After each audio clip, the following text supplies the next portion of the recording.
जय हिंद दोस्तों। इस वीडियो में आप कक्षा 7 के गणित विषय का अभ्यास 9A हल करना सीखेंगे। तो इस अभ्यास को हल करने से पहले कुछ इससे संबंधित हम बेसिक जानकारी आपको बताते हैं। जैसे यहाँ पे दे दिया जाए आपको 16ax² और कहा जाए कि इसका गुणनखंड कीजिए। तो इसका गुणनखंड कैसे करेंगे? गुणनखंड का मतलब होता है इसको गुणा के रूप में लिखना। तो 16 को गुणा के रूप में आप कैसे लिखेंगे? इसको लिख सकते हैं 2 गुणे 2 गुणे 2 गुणे 2, 2 दूना 4 दूना 8 दूना 16। अब अगर आप 16 का गुणनखंड इस तरह ना कर पाएंगे तब क्या करेंगे? देखिए इस तरह यहाँ पे इसका गुणनखंड कर लेंगे। ये अभाज्य गुणनखंड है। 2 से काटेंगे, 2 अट्ठे 16, 2 चौके 8, 2 दूना 4, 2 इक्कम 2। जब तक यहाँ एक ना आ जाए जब तक आप ऐसे कंटिन्यू काटते रहेंगे। तो देखिए ये क्या आया, 1 2 3 4 बार 2 आया। इसको हमने यहाँ डायरेक्ट लिख दिया था। 16 एक छोटी संख्या है तो इसका गुणनखंड ऐसे आपको जबानी याद हो जाता है। अब चलिए हम ए का, तो इसको लिख सकते हैं गुणे ए और x² को गुणे x। तो 16ax² को हम गुणनखंड के रूप में लिखेंगे तो इस तरह से लिख सकते हैं। तो आपको ये समझ में आ गया होगा। तो चलिए ये पहला था। दूसरा आपको बता दे रहे हैं। जैसे दूसरा आपको इस तरह से दे दिया जाए 5ax² प्लस 10ax। अब कह दिया जाए कि इसका आप गुणनखंड कीजिए। तो देखिए इसमें दो पद हैं। यहाँ देखिए एक पद था, यहाँ दो पद हैं। तो दोनों पदों का आप पहले गुणनखंड करेंगे।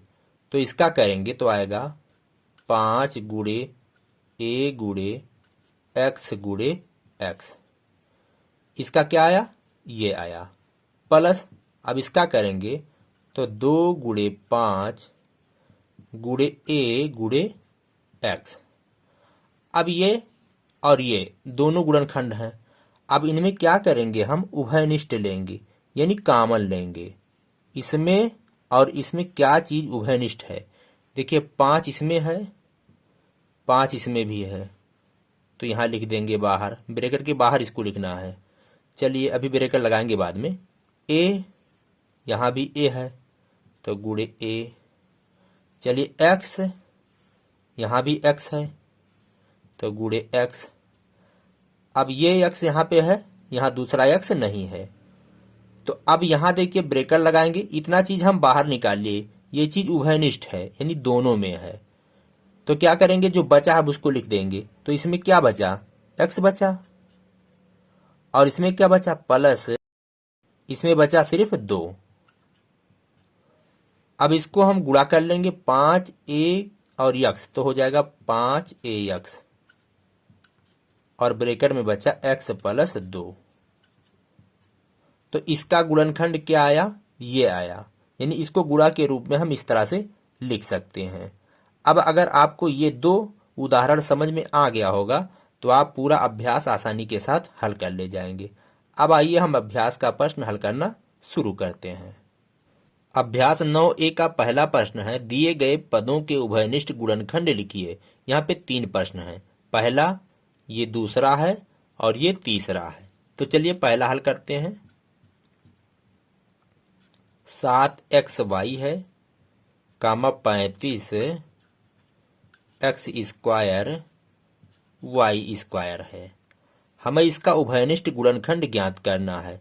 उभयनिष्ठ गुणनखंड का मतलब इन दोनों में कौन सा ऐसा गुणनखंड है जो कॉमन है। तो चलिए सबसे पहले इसका गुणनखंड करते हैं। तो 7xy, इसको लिख सकते हैं 7 गुणे एक्स गुणे वाई, और इसको 35 x² y² को लिख सकते हैं 5 गुणे 7 गुणे एक्स गुणे एक्स। x² का मतलब x गुणे एक्स गुणे y गुणे वाई। उभयनिष्ठ गुणनखंड आपको निकालना है। तो ऐसे गुणनखंड जो दोनों में होने चाहिए। तो 7 और 7 दोनों में है, इसको उतारेंगे। x और x दोनों में है तो इसको भी उतार लेंगे। y और इसमें भी y है तो इसको भी उतार लेंगे। तो 7 का गुणा x में करेंगे और y में करेंगे तो हो जाएगा 7xy। तो पहले का उत्तर ये है, यानी इसका जो उभयनिष्ठ गुणनखंड है वो 7xy है। अब आइए हम नेक्स्ट क्वेश्चन हल करते हैं।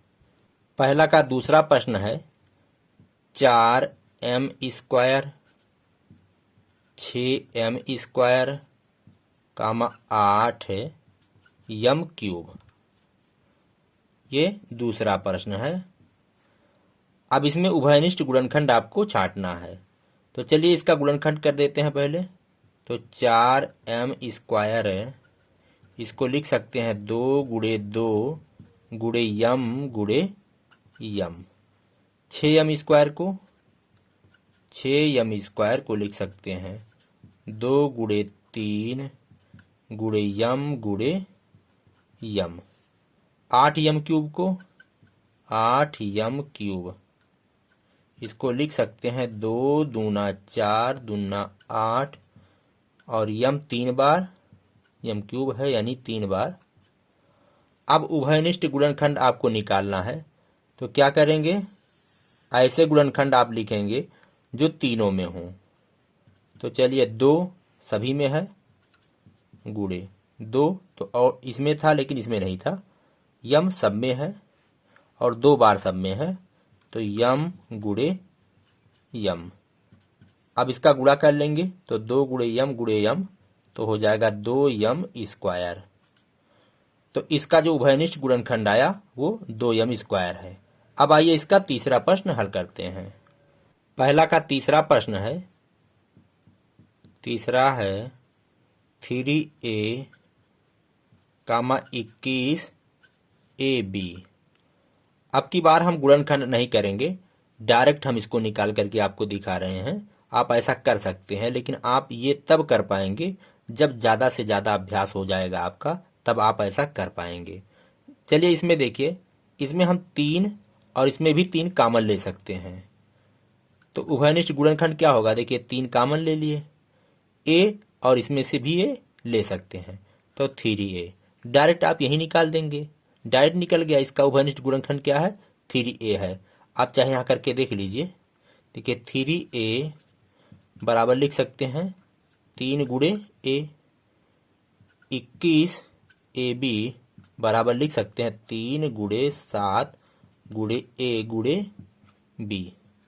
उभयनिष्ठ गुणनखंड क्या होगा, देखिए 3 दोनों में है, इसको लिख देते हैं, गुणे a दोनों में है, इसको भी लिख देते हैं, a दोनों में था तो इसको भी लिख दिए, तो क्या आया 3 × a यानी 3a। तो आप जब ज़्यादा अभ्यास कर ले जाएंगे तो इस तरह से आपको गुणनखंड नहीं करना पड़ेगा, डायरेक्ट आप देखेंगे एक ही नज़र में आप इसको निकाल के रख देंगे। अब चलिए हम इस अभ्यास का अगला प्रश्न हल करते हैं। दूसरा प्रश्न है, व्यंजक 7pq + 8qr + 3qs का उभयनिष्ठ गुणनखंड होगा। यानी इसमें क्या चीज उभयनिष्ठ है, जो तीनों में हो, एक पद, 2 पद और ये तीसरा पद है। तीनों पदों में क्या चीज है जो उभयनिष्ठ है, यानी जो तीनों में है। तो देखिए यहाँ 7 इसमें नहीं है, न तो इसमें है, p नहीं है, q q q, तो q क्या है, उभयनिष्ठ है। तो q क्या होगा, इस व्यंजक का एक उभयनिष्ठ गुणनखंड होगा। तो कौन सा सही है, ये पहला वाला जो ऑप्शन है ये सही है। तो पहले वाले पे हम टिक करेंगे। अब आइए तीसरा क्वेश्चन हल करते हैं। तीसरा प्रश्न है, व्यंजक, ये व्यंजक दिया गया है, इसके पदों का उभयनिष्ठ गुणनखंड होगा। देखिए इसमें 2 पद हैं, एक ये और ये पूरा दूसरा है। तो इन दोनों पदों में क्या चीज उभयनिष्ठ है, क्या चीज कॉमन है, कह रहा गुणनखंड होगा, उसको लिखना है आपको। ये 4 ऑप्शन दिए गए हैं, इन्हीं में से आपको चुनना है। तो यहाँ देखते हैं, देखिए इस पद में 6a - b और इस पद में भी 6a - b है। तो दोनों पदों में क्या है, 6a - b है, तो यही उभयनिष्ठ गुणनखंड है। तो इसी पे हम तीसरे पे टिक कर देंगे, ये तीसरा सही है। अब आइए हम नेक्स्ट क्वेश्चन हल करते हैं। चौथा प्रश्न है, करा निम्नलिखित के गुणनखंड कीजिए। पहला प्रश्न है, पहला है 5x² - 25xy तो इसका गुणनखंड कीजिए कह रहा था। तो इसका गुणनखंड करना कैसे करेंगे? देखिए इस पद का पहले गुणनखंड कीजिए। इसमें दो पद हैं, एक ये है और एक ये है। तो चलिए इसको करते हैं। इसको लिख सकते हैं 5 गुणे एक्स माइनस इसको लिख सकते हैं 5 गुणे 5 हो जाएगा 25 गुणे एक्स गुणे वाई। अब क्या चीज है जो दोनों पदों में उभयनिष्ठ है? 5 5, चलिए 5 लिख देते हैं गुणे एक्स, इसमें भी एक्स है। अब और कोई चीज देखिए है, कोई चीज कॉमन दिखाई नहीं दे रहा है। तो 5 गुणे एक्स कॉमन है, 5 एक्स दोनों में था तो कॉमन ले लिए। अब क्या बचा? इसमें बचा, इस वाले पद में देखिए सिर्फ एक्स बचा। और इसमें क्या बचा? इसमें 5 एक्स जब निकल गया तो क्या बचा? 5 वाई बचा, माइनस 5 गुणे वाई, यही बचा। अब इसका गुणा कर लेंगे, 5 गुणे एक्स बराबर 5 एक्स और यहां हो जाएगा एक्स माइनस 5 गुणे वाई बराबर 5 वाई। तो इसका जो गुणनखंड आया वो ये है। अब आइए हम दूसरा प्रश्न हल करते हैं। तो चलिए दूसरा प्रश्न है 9a² माइनस 6ax। अब चलिए इसका गुणनखंड करते हैं इस वाले पद का। तो 3 गुणे 3 गुणे ए माइनस इसका कर रहे हैं तो 2 गुणे 3 हो जाएगा 6 गुणे ए गुणे एक्स। अब इन दोनों पदों में क्या चीज उभयनिष्ठ है? देखिए 3 इसमें है और 3 इसमें भी है। चलिए 3 कॉमन ले लिए और देख लीजिए ए है तो गुणे ए कॉमन हो गया। और क्या चीज कॉमन है? और कोई चीज कॉमन नहीं दिखाई दे रहा है। अब क्या बचा इस वाले पद में? इस वाले पद में बचा 3 गुणे ए माइनस इस वाले पद में 2 गुणे एक्स। अब गुणा कर लेते हैं, 3 गुणे ए बराबर 3a और यहां 3a माइनस 2x। तो इसका गुणनखंड ये है। चलिए तीसरा प्रश्न हल करते हैं।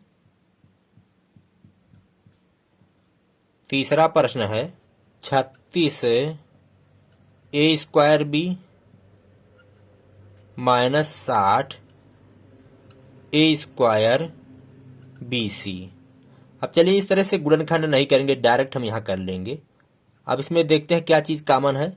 देखिए 36 में और 60 में, इन दोनों में क्या चीज अधिकतम कॉमन हो सकता है? देखिए 12 तिहाई 36, 12 पंजे 60, 12 कॉमन हो सकता है। चलिए 12 a² यहां है, यहां भी a² है तो a² कॉमन हो गया। b और यहां भी b है तो b भी कॉमन हो जाएगा। अब इसमें क्या बचा? तो जो बचा उसको लिखते हैं। तो देखिए 12 तिहाई 36, 3 बचा, a² निकल गया और b भी निकल गया तो सिर्फ 3 बचा।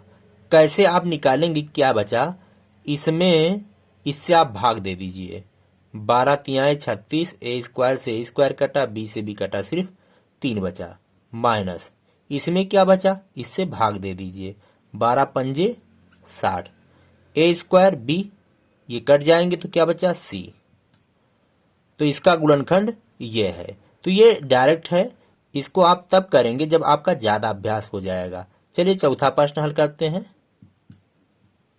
चौथा प्रश्न है 6p plus 8p² minus 4p³। इन तीन पदों में क्या चीज कॉमन है? देखिए 2 तिहाई 6, 2 चौके 8, 2 दूना 4, 2 कॉमन ले सकते हैं। 2 सब में है, p सब में है तो 2p कॉमन हो गया। यहां क्या बचा? 2p से भाग दे देंगे तो आ जाएगा 3। इसमें क्या बचा? 2p से भाग देंगे तो 2 चौके 8, 4p बचा। इसमें क्या बचा? इससे भाग देंगे, माइनस 2 दूना 4 p² बचा तो माइनस 2p²। तो इसका गुणनखंड ये है। चलिए पांचवा प्रश्न हल करते हैं। पांचवा क्या है? 3a² B C plus 6ab square C plus 9ab C का स्क्वायर। यहाँ भी 3 पद हैं। चलिए, अगर आपके समझ में ना आए तो आप इस तरह से गुणनखंड कर लीजिएगा, तब कॉमन लीजिएगा। तो इसमें 3, इसमें भी 3 होगा, 3 दूना 6, 6 का अगर गुणनखंड करेंगे तो 3 दूना 6 होगा। इसमें भी 3 तिरिका 9, तो 3 कॉमन ले सकते हैं। ए स्क्वायर है, यहाँ ए है, यहाँ ए है, तो हम ए कॉमन ले सकते हैं। बी, इसमें भी बी है, इसमें भी बी, तो बी भी हम कॉमन ले सकते हैं। सी, यहाँ भी सी है और यहाँ भी सी है, तो सी भी कॉमन ले सकते हैं। क्या बचा इस वाले पद में? इससे भाग देंगे तो देखिए 3 3 कटा, ए से ए कटा, एक ए बचा और बी सी कट गए। चलिए, अब इसमें क्या बचा? तो चिन्ह आएगा प्लस 3 दूना 6, 2 बचेगा जब भाग देंगे। ए कटा, बी से बी कटा, लेकिन यहाँ बी स्क्वायर था तो बी बचा, तो 2b और सी से सी कट गया। प्लस इसमें क्या बचा? इससे भाग देंगे, 3 तिरिका 9, ए निकल गया, बी निकल गया, सी स्क्वायर था, सिर्फ सी बचा। तो इसका गुणनखंड ये आया। अब आइए हम अगला क्वेश्चन हल करते हैं। 5वां प्रश्न है, करा निम्नलिखित के गुणनखंड कीजिए। तो कुछ प्रश्न दिए गए हैं, वो नीचे लिखे गए हैं, उनका गुणनखंड करना है। तो चलिए एक एक करके हम हल करेंगे। तो चलिए, पहला जो प्रश्न है इसका 5वां का पहला है, x माइनस 2 प्लस 3 और ब्रैकेट में x माइनस 2। यहाँ देखिए 2 पद हैं, एक ये और दूसरा ये। इन दोनों में क्या चीज उभयनिष्ठ है उसको निकाल लेंगे। तो x माइनस 2 इसमें भी और इसमें भी, दोनों में है, तो x माइनस 2 को निकाल लेते हैं। अब क्या बचा? देखिए इस वाले पद में सिर्फ x बचा और इस वाले में क्या बचा? प्लस 3 बचा। तो इसका गुणनखंड ये है। चलिए दूसरा प्रश्न हल करते हैं। दूसरा है 7 a minus 4 plus 7 4 minus a। इसमें क्या चीज कॉमन है? देखिए 7 दोनों में है, तो चलिए 7 कॉमन ले लेते हैं। तो क्या बचा? इस वाले पद में a माइनस 4 बचा और इसमें बचा प्लस 4 माइनस a। यहां मझला ब्रैकेट लगाएंगे। अब यहां ब्रैकेट खोल देंगे तो 7 मझला ब्रैकेट a माइनस 4 प्लस से ब्रैकेट खोलेंगे तो प्लस 4 माइनस a। अब यहां हल कर लेंगे तो 4 से 4 कटा, a से a कटा, यहाँ क्या बचा? 0, तो 7 गुणे 0 तो बराबर 0। तो दूसरा का उत्तर ये है। अब आइए तीसरा प्रश्न हल करते हैं। तीसरा है 2y ब्रैकेट में y plus 5 minus 3 y plus 5। अब यहां देखिए दोनों पदों में क्या चीज कॉमन है? y plus 5, y plus 5। क्या बचा? इसमें बचा 2y और इसमें बचा माइनस 3। चलिए चौथा प्रश्न है d माइनस 7 इसका होल स्क्वायर प्लस 7 और यहाँ d माइनस 7। देखिए इसमें भी d माइनस 7 है और इसमें भी d माइनस 7 है, तो d माइनस 7 कॉमन ले लेते हैं। चलिए बराबर का चिन्ह लगा दें। तो क्या बचा? इसमें मझला ब्रैकेट लगा दें क्योंकि अभी छोटे ब्रैकेट का इस्तेमाल होगा। तो d माइनस 7 बचा प्लस इसमें क्या बचा? d माइनस 7 निकल गया तो बचा 7। तो d माइनस 7 यहाँ ब्रैकेट खोलेंगे तो d माइनस 7 और हो जाएगा ये प्लस 7। तो प्लस 7 माइनस 7 कट गया तो क्या बचा? सिर्फ d बचा, तो d माइनस 7 और गुणे d बचा। तो चाहे तो हम d को पहले लिख दें, यहीं पे छोड़ दें, यही सही है, लेकिन चलिए इसको इस तरह से लिख दें, d पहले लिख दें और D-7 बाद में लिख दें। तो इसका गुणनखंड ये है। अब आइए अगला क्वेश्चन हल करते हैं। 5वां प्रश्न है। 5वां है a-5 + 9 5 - a। इन दोनों पदों में क्या चीज कॉमन है? देखिए यहाँ विपरीत चिन्ह है, ये a-5 है और ये 5 - a है। तो क्या करेंगे, इसको a-5 अगर इसको बनाना हो तो हम यहाँ माइनस कॉमन ले लेंगे, अभी a-5 ये भी बन जाएगा। तो चलिए a-5 माइनस कॉमन ले लेंगे, तो यहाँ अंदर जो ब्रैकेट के अंदर के पद हैं सबके चिन्ह बदल जाएंगे, तो ये -5 हो जाएगा और ये +a हो जाएगा। तो a-5 यहाँ भी आ जाएगा। अब पुनः कॉमन ले लेते हैं इसका, दोनों में क्या है a-5, तो a-5 कॉमन ले लिए तो क्या बचा पहले वाले पद में, a बचा, इसमें बचा 9। तो इसका गुणनखंड ये है। चलिए छठवां प्रश्न है z-2 इसका होल स्क्वायर -3 z-2। अब इसमें देखिए z-2 है और इसमें भी z-2 है, यहाँ 2 बार है, तो z-2 कॉमन लेंगे तो यहाँ बचेगा z-2, तो मझला ब्रैकेट लगा दें क्योंकि यहाँ छोटा ब्रैकेट प्रयोग होगा, z-2 और यहाँ क्या बचा -3, तो z-2 और यहाँ ब्रैकेट खोलेंगे तो z-2 और -3,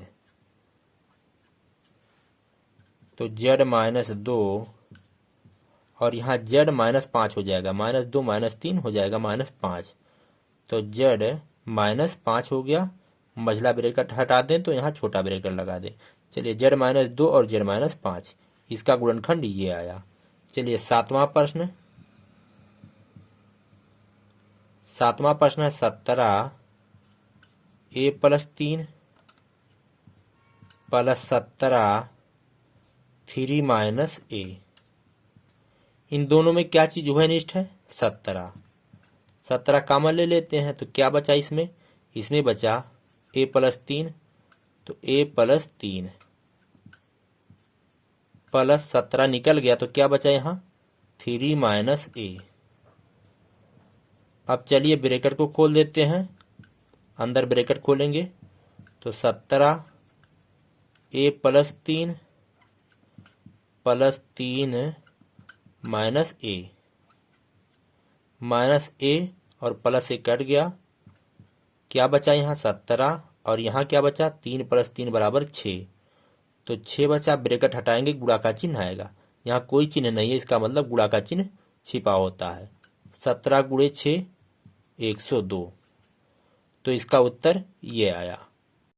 इसी के साथ दोस्तों ये अभ्यास खत्म होता है। मेरा ये अभ्यास आपको कैसा लगा, ये वीडियो आपको कैसा लगा, अगर आपको पसंद आया हो तो आप लाइक करिए, शेयर करिए, हमारे चैनल ज्ञान का सागर को सब्सक्राइब करिए।